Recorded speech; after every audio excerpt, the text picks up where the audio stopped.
E olha, a gente tem falado muito também da questão econômica relacionada ao coronavírus. Depois do fim da pandemia do coronavírus, o que o governo federal deve fazer para cobrir o rombo, ou vai ter rombo, deixado pelos altos gastos, pelas isenções? Quem vai analisar isso aqui conosco é o Fábio Astrauskas, economista, professor do INSPER e presidente da Siegen. Fábio, obrigado pela participação aqui conosco. Primeiro eu queria entender, e você explicasse para a gente, se tem como separar, claro que são vários números, a gente não precisa colocar todos, mas tem como separar o que o governo está fazendo de investimento para isenção, para gasto de fato que ele está gastando do caixa dele? Por exemplo, a FGTS, na verdade, é um dinheiro que não sai do caixa do governo, o governo só disponibiliza. Dá para fazer essa divisão ou tudo é gasto? Primeiro, boa noite, Gustavo. Boa noite para quem está nos assistindo no Jornal da Record. Dá para fazer essa divisão, sim. Parte do recurso que é gasto pelo governo, na verdade, é um dinheiro que está ali guardado, ele está só sendo o guardião do recurso, como você bem mencionou, a FGTS, mas eu diria que a maior parte do que vai ser gasto virá através de contribuições e impostos que o governo, neste momento, não está cobrando e vai ter que cobrar em algum momento. Ou seja, o governo está aumentando o seu endividamento de uma maneira importante, necessária, mas importante, e esse rombo terá que ser coberto num futuro próximo. Então vamos para essa parte da matemática complicada. Se ele vai ter que arranjar dinheiro para cobrir o rombo, qual que é a matemática? Eu vi uma entrevista justamente do presidente do Bradesco que ele cita que possivelmente empresas maiores terão que pagar impostos maiores. Seria esse o caminho? Esse é um ponto importante. Primeiro vamos entender quais são os mecanismos que o governo teria para cobrir esse gasto que está fazendo agora. Há basicamente 3 mecanismos, né? O primeiro deles seria arrecadar mais, e é isso que está se discutindo, de quem arrecadar mais.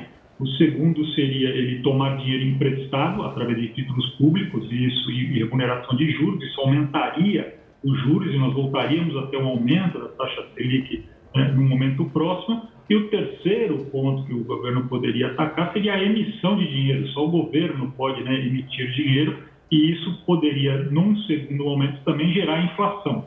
Então, nenhuma dessas duas últimas medidas parecem ser muito boas, nem o tomar dinheiro através de emissão de títulos públicos, ou seja, se endividar mais, e nem pagando juros, e nem emitir dinheiro, porque isso vai gerar inflação no momento futuro. Restou o aumento de tributos, que é uma medida sempre antipática, mas que neste caso poderia ser utilizada como um imposto em cima do que nós temos aí discutido algumas vezes sobre grandes fortunas, sobre grandes empresas, ou sobre grandes fortunas, pessoa física ou jurídica, que contribuiriam, ainda que momentaneamente, num percentual maior do que vem fazendo para ajudar a cobrir esse rombo que nós temos.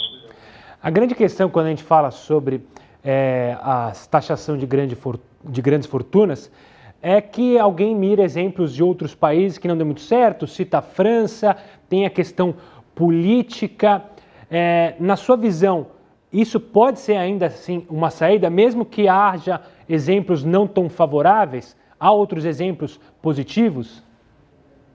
É verdade o que você está dizendo. A França, por exemplo, largou de maneira essa taxação de grandes fortunas em 2017, por volta disso. Outros países da Europa, ou membros da OCDE, da qual o Brasil está pleiteando fazer parte, também largaram isso ao longo dos últimos anos, pelo maior problema que era a da migração do capital. Hoje em dia é muito fácil, o capital migra de uma maneira muito fácil de país para país. Então, quando um país resolve taxar uma grande fortuna, simplesmente as pessoas de grande fortuna daquele país migram, levam o seu dinheiro para um outro país, e isso acaba empobrecendo o país que obteve essa taxa de imposto sobre grandes fortunas. Há algumas maneiras, no entanto, da gente minimizar esse efeito. Um deles é você fazer esse imposto como emergencial por um período curto de tempo, suficiente para que a gente possa cobrir esse rombo também pontual desta crise. O segundo é taxar o dinheiro quando ele sai. Se ele for sair do país, fazer uma taxação em cima das operações financeiras para a saída do capital. Então, há maneiras de se minimizar o efeito da movimentação do capital, da fuga, né, de milionários ou de bilionários ou de grandes fortunas do país. E nesse momento, eu acho que essas medidas sobre grande fortuna serão basicamente a solução que todos os países, de alguma maneira, irão caminhar, porque não há de onde tirar recursos numa velocidade tão rápida, né, e para um problema tão grande como esse que a gente está enfrentando do coronavírus e os efeitos dele para a economia. Fábio, durante o início ali da crise do coronavírus, teve a reunião do G20 em videoconferência e eles chegaram a citar a ajuda a possíveis economias. Quando tem uma crise, a gente lembra do Plano Marshall que os Estados Unidos criou para ajudar na Segunda Guerra Mundial.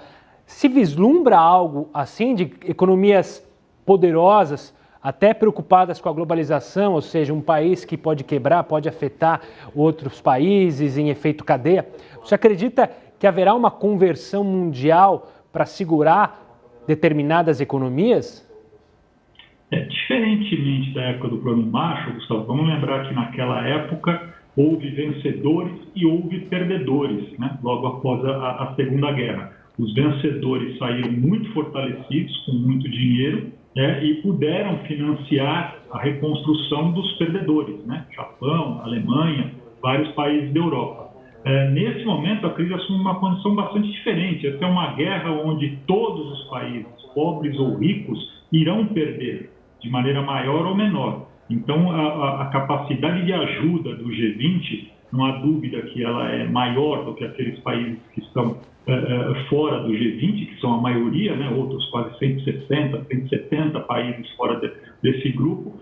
Porém, vamos lembrar que nesse momento de pandemia, uma das reações mais comuns de todas as economias foi se fechar, se voltar para dentro.